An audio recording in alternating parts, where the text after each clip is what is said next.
E sempre que eu jogava com o pessoal mais velho, destacava, fazia muitos gols, acompanhava meu pai, que Falcão vem do meu pai, né? Meu pai jogava na Várzea em São Paulo, ele era meio que o cara da Várzea, e comparavam ele com o Falcão. E como eu acompanhava meu pai desde cedo, chamavam de Falcãozinho.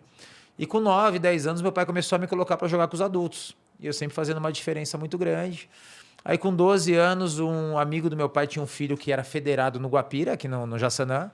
Me chamou para fazer uma semana de testes, eu fui para ficar uma semana, mas no primeiro treino eu já arrebentei. Aí já assinei a ficha no mesmo dia e o primeiro jogo era contra o Corinthians no final de semana.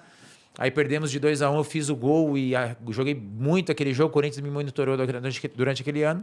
No final do ano, o Corinthians também me chamou para 10 dias de teste. No primeiro treino também eu arrebentei, já assinei a ficha também, aí tudo foi muito rápido. Molecote isso daí. Molecote, isso com 14 anos, 15 o Corinthians, anos. quando o Corinthians chamou, mas era para futebol de campo ou era para o salão? Pro salão, só que durante os 5 anos que eu fiquei no Corinthians, eu passei pelo campo 7 vezes. Então eles me levavam, eu ficava 1 mês e meio, não gostava, voltava pro futsal, aí faziam um plano de carreira para mim, me levavam pro campo, ficava 3 meses, não ia mais. Então assim, eu não gostava, foi uma escolha minha de jogar futsal. Eu acho que o momento certo de jogar campo seria naquela época, né, que eu tinha ali a idade certa para as coisas acontecerem. Eu lembro que ia jogar uma Copa São Paulo dos Juniores e liberaram para passar o Natal em casa. Quem era de São Paulo, eu fui para casa e não voltei. Então assim, eu não gostava. Quando eu tinha que escolher, que apertava a escola, eu trabalhava no açougue do meu pai, treino do campo, treino do futsal, quando tinha que cortar alguma coisa, eu sempre cortava o futebol de campo. Então o futsal realmente foi uma escolha desde moleque. Mas tinha alguma coisa assim... Diferente. Não, é porque a gente já falou com um monte de jogador e muitos deles vêm de futsal, né? Sim. E acaba migrando pro campo. E você, assim, mas tem algum motivo especial porque você não gostava do campo? Cara, eu queria estar com a bola no pé o tempo todo. Quando eu jogava na rua, na escola, eu tinha a bola no pé o tempo todo. Eu gostava daquele toque, daquele jogo. É o que eu falo, né? O futsal me escolheu e eu escolhi o futsal. Acho que Deus me colocou para jogar, porque assim, eu estava num grande clube, uma base fantástica, com a diretoria do campo toda me levando, implorando para eu ficar, eu ia e voltava. E isso foi 7 vezes em 5 anos. Então foi uma coisa desde moleque mesmo, não olhava, o campo dá mais dinheiro, eu vou pro futebol de campo. Eu só queria jogar o que eu tinha prazer de jogar, que era futsal. Então não tinha empresário, não queria ter empresário, meu pai queria que eu jogasse futebol de campo, mas foi uma escolha minha jogar futsal. Esse lance de ter a bola no pé o tempo inteiro deve fazer total diferença mesmo, porque no campo, às vezes, ela chega em você. Exato. Né? Nos campos tem uma estatística que mostra que o jogador, em média, fica durante o jogo 1 minuto, né, com a bola no pé.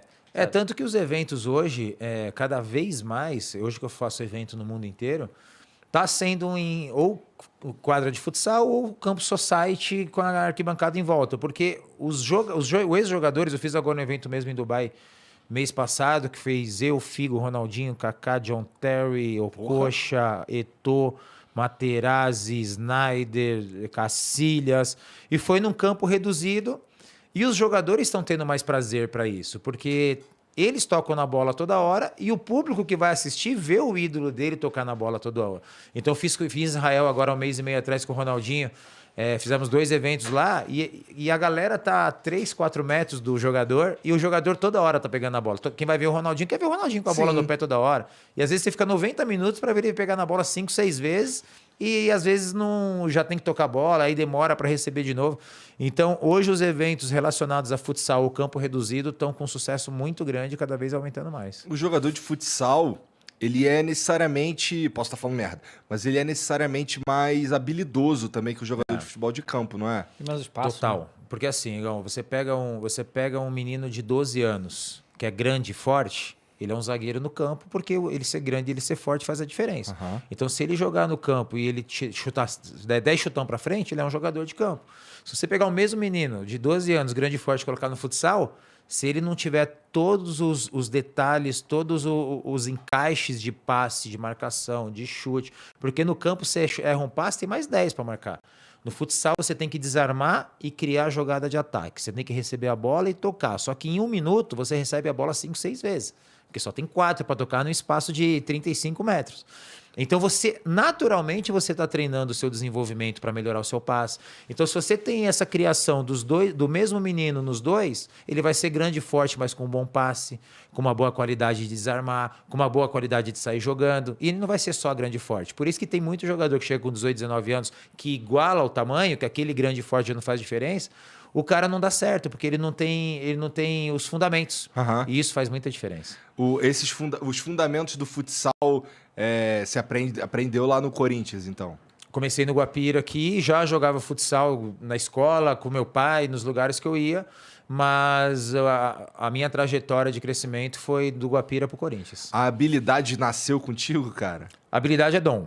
Eu falo para todo mundo, habilidade é um dom que você tem que treinar todos os dias, que eu até falo, que senão todo mundo seria habilidoso, era só treinar. Então a habilidade é um dom porque o corpo reage em situações que é natural. Então você dominou, a bola subiu, bicicleta. O cara abriu a perna, caneta. Então você vê que são poucos jogadores que têm esse raciocínio. Aham. Tem aquele semi-habilidoso que eu falo, que o cara treina uma pedalada, ele vai tirar, vai chutar. E tem o corpo reagir, que eu falo do Ronaldinho, que eu falo do Messi. É o que eu tentei fazer nas quadras, de trazer o lado, de brincar com os amigos pro lado profissional. Então acho que foi a grande diferença da minha carreira, de chegar onde eu cheguei mesmo no esporte não tão divulgado, foi de trazer a brincadeira de criança pro lado profissional. Então eu sempre tive que entrar na tática do treinador, eu sempre tive que treinar fisicamente, mas dentro de todo o contexto do jogo, a habilidade fazia a diferença. Então a habilidade é um dom. E você, quando é que foi que você estreou do profissional em futsal? Com 17 anos. Com Pelo 17 Corinthians anos. também? Pelo Corinthians. Eu era do juvenil, na época não era sub-20, era juvenil que se dizia. E são 3 anos da categoria. Quando eu entrei no final do primeiro ano para o segundo ano, eu já fiz alguns amistosos.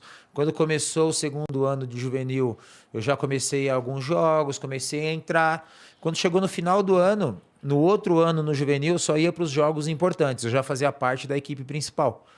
Então, as coisas aconteceram muito rápido para mim no futsal. E como é que é, assim, porque aqui no Brasil a gente é futebol, né, de campo. Claro. É o que todo mundo vê, o que é divulgado. Ver sobre outros esportes até é difícil de achar informação, porque é tudo Sim. muito focado no futebol de campo. Como é que é a estrutura do futebol, do futsal aqui no Brasil, assim, de campeonato? Como é que faz para o cara querer ser jogador e avançar na carreira aqui dentro? Como é que é Sim. isso? O Brasil é um país que é o futebol e todos os outros, Sim. né? É. É diferente da China, Estados Unidos, que você tem 10, 15 esportes que brigam pelo mesmo espaço de mídia, de público. O futsal, acho que a série do Fred mostrou muito o que é os bastidores, que a estrutura é a mesma. A estrutura, claro que os valores não são os mesmos, mas a estrutura é a mesma. Treinador, auxiliar, massagista, roupeiro, fisioterapeuta, supervisor, moradia. Então você tem tudo dentro do que o futsal tem daquele valor. Então tem um time que investe mais, tem time que investe menos. Então o futsal ele se acostumou com valores baixos. Ninguém nunca... Eu tracei meu caminho. Bom, eu sei que eu vendo isso, então o Falcão teve uma visão diferente. Tanto que quando eu estava em 2006, 2007, foi quando eu tive muitas propostas para fora, mas eu estava em Jaraguá do Sul, na Malve, né, que era uma das maiores malharias do Brasil, e o dono não deixava eu ir embora. Quanto é que você tem de proposta? Isso, eu cubro. Isso, eu cubro, porque eu dava retorno para a empresa dele. Né? Então eu Você não tinha vontade de ir embora? Não tinha vontade de ir embora. Porque quando eu ganhei Melhor do Mundo em 2004, eu passei a ter muitos patrocinadores no Brasil. Então eu era garoto propaganda das 2 maiores estatais do Brasil. Eu tinha uma marca esportiva que era muito forte. Então, para o mundo do futsal, eu ganhava igual jogador de futebol. Entendi. E quando eu fui para o campo no São Paulo, eu voltei para o futsal ainda mais valorizado. E de lá para cá sempre, aí voltou os patrocinadores. Então, quando eu tive essa perspectiva, eu vi quanto que eu entregava e quanto que eu valia. Tanto é que eu nunca fui para o Brasil, que toda a equipe que eu estava me valorizava. E eu sempre tive muitos patrocinadores aqui. Mas a estrutura, cara, assim, futsal, vôlei, basquete, funciona muito em interiores. Interiores que não tem time de futebol. Porque a cidade respira aqui. Não, o time da minha cidade de futsal, o Jaraguá do Sul, que eu joguei 8 anos, ficou muito conhecida pelo time de futsal. Carlos Barbosa, que é onde a fábrica da Tramontina é muito conhecida pelo futsal. Então, essas cidades, os meninos não querem ser jogadores de futebol, eles querem ser jogadores de futsal. Aquela cidade que tem o vôlei, o pessoal quer ser que aqueles pessoal que enche o ginásio joga. Então, os times de futsal em capitais ou você faz um time de seleção brasileira, igual o Corinthians, que sempre tem um grande time, para lotar o ginásio, ou se você... o São Paulo tem um time de futsal, mas é mais ou menos, a torcida não vai. Ah, não, São Paulo tem um time de futsal que está em primeiro, que tem 4 jogadores da seleção, todo jogo é bonito, que foi o que aconteceu comigo no Santos.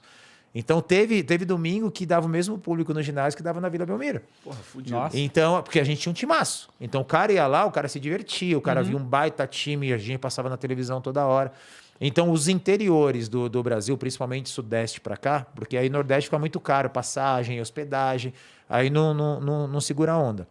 Mas os times de futsal têm toda a sua estrutura dentro dos seus valores e todos os times estruturados são bem estruturados. Então, todo mundo tem tudo que um atleta precisa. E os campeonatos é como? Tem campeonato brasileiro, aí tem equivalente à Copa do Brasil, coisa do gênero, assim? Tem os estaduais, os campeões estaduais jogam a Taça Brasil, que é como se fosse a Copa do Brasil, mas os campeões estaduais, a Taça Brasil tem a fase eliminatória e tem a fase final, que é em uma sede, em alguma cidade do Brasil, que é um torneio de 10 dias. Tem a Liga Futsal, que começa em março e vai até novembro, que é a principal competição. Aí tem o Sul-Americano, tem o Mundial de Clubes, que meus últimos 2 títulos foi até no Catar. Não, foi na Tailândia. Foi um no Catar e um na Tailândia. Que tem os mundiais de clube. O Campeonato Europeu de Futsal é fortíssimo. É bonito de ver o Barcelona, os times, o Porto, o Sporting, o Benfica. A gente nem fica sabendo dessa parada. Não cara, fica, loucura, não né? fica.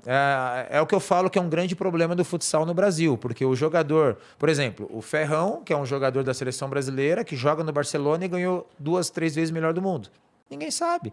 Então não tem uma preparação da mídia que, ó, vai vir o cara de férias, ou bem amigos, ou não sei quem. O Flow, pô, entrevista o cara é do Barcelona, o cara ganhou o melhor do mundo. Dá essa mídia pro cara, que é o que eu tive. Eu acho que a grande diferença é porque eu sempre estava no Brasil. Então, pô, o Falcão fez um golaço na seleção, no dia seguinte eu estava em todos os programas. Então, hoje, quando o jogador fica um pouco conhecido que ele vai para a Europa, ele só vai para a seleção nas datas FIFA. Então, de 8 convocações no ano, o cara pode ir em uma. Então, ele não fixa o nome dele com o público. Às vezes, fala assim, pô, esse cara é bom. Aí você fala o nome dele. Daqui 3, pô, como é que chama aquele cara mesmo? Então você não tem essa fixação que eu tive durante 20 anos de sempre estar no Brasil. Mas isso daí foi uma malandragem, uma sacada tua? Porra, vou ficar aqui, vou fazer meu nome. Porque você falou que tu enxergou uma parada, uma maneira de trabalhar no futsal que você falou, tá todo mundo acostumado com um pouco, não sei o quê, mas eu tinha uma visão diferente e tal. Então, essa sacada de, pô, tá aqui pra tá na mídia, essa parada de, pô, vou construir meu nome aqui e tudo mais, foi pensado? Foi natural. As coisas aconteceram, porque tinha o Manuel Tobias como o melhor do mundo, eu peguei aquela transição, eu peguei 5 anos de seleção com ele, joguei no Atlético Mineiro com ele, e eu queria ser igual o cara, eu queria ser melhor do mundo. E o meu estilo de jogo, acho que chamava atenção. Por exemplo, a TV aberta passava 2 jogos por ano. Pô, esse moleque aí, vou passar 3. Matéria do jogo, com ele. Jornal Nacional, com ele. Esporte Espetacular, com ele. Dia seguinte, com ele. Ser fodão ajudou, né? Não. Eu acho que o estilo de jogo, porque a molecada que tá em casa, ele quer imitar o diferente. A lambreta, a bicicleta. Então, assim... Quanto mais eu sempre quis saber fazer uma lambreta, cara. É difícil. Ainda mais na velocidade, com a bola correndo. Então, quando eu comecei a dar resultado e fazer gols importantes, porque não é só o malabarismo, você tem que transformar isso em números. Sim. Então, eu comecei a decidir títulos, fazer muitos gols em finais, sem perder a essência do meu jogo. Então, na junção disso, a TV aberta começou a passar 3 jogos por ano, 4, 5, a TV fechada começou a triplicar a transmissão e toda a matéria eu tava. Então eu comecei a ir em programa que não era esportivo, aí fui no Jô Soares, eu fui no Justus, Então a imagem começou a fortificar pelo que eu fazia nas quadras. Então aquilo me incentivava a cada ano ser melhor. Então eu sabia que só o jogo plástico ia ficar, mas ele faz isso, mas e aí? Tá ganhando 5-0, então eu sempre pus na minha cabeça de fazer sempre. Ganhando, empatando, perdendo, era o meu estilo de jogo. Por isso que ninguém colocava o dedo na minha cara, nada, porque era o meu estilo de jogo e eu provei isso ao longo dos anos. E tinha resultado também. E tinha resultado também. Porque assim, mas a pergunta na verdade é assim, alguém te ajudou com essa coisa desse marketing e tal? Porque tipo, a grande maioria dos jogadores de futebol, eles não fazem nada disso durante a carreira. Também ganham muita grana e tá tudo bem, valeu. E aí pós-carreira que acabam desenvolvendo certas coisas, alguns outros não, e aí cada um faz o que quiser. Mas durante a carreira fazer esse trabalho é um negócio que é muito raro de ver. Fiz tudo sozinho. Tudo sozinho, Nunca que louco. tive um empresário. Mas você chegou a estudar alguma coisa? Não. Assim? Foi tudo Foi tudo aprendendo natural. fazendo. Tudo Nossa, sozinho. Nunca tive um empresário desde os meus 17 anos, eu que discuti todos os meus contratos. Caraca. Eu nunca tive uma assessoria individual. Então, assim, aquele momento assim, pô, eu gosto, é legal aparecer na TV, né? Aí quando eu vi uma câmera filmando ali, eu com 20, 21 anos, eu começava a fazer as brincadeiras com a bola, que eu sabia que a câmera tava com a luzinha vermelha. A luzinha vermelha acesa já era... Aí no dia seguinte tava lá no Globo Esporte. Entendi. As embaixadinhas. E assim foi fixando. Então era uma sacada que eu tinha, que às vezes tinha um jogador ali, pô, moleque toda hora quer aparecer, só que depois eu falei, pô, era inteligência. Então eu sempre estava ligado no que estava acontecendo em torno, não era só jogar. Então a discussão de contrato, saber aonde ir, qual decisão tomar. E também eu nunca tive uma assessoria individual. Às vezes os clubes que eu tinha uma assessoria, mas eu nunca me preocupei em ter um empresário ou uma assessoria. Então sempre entendi, por isso que eu parei de jogar. Hoje a minha cabeça de negócio é muito grande, de entender, de enxergar. Eu parei de jogar planejado. Se você falar para mim, pô, esse ano eu quero um evento com você. Eu falei, meu amigo, só ano que vem.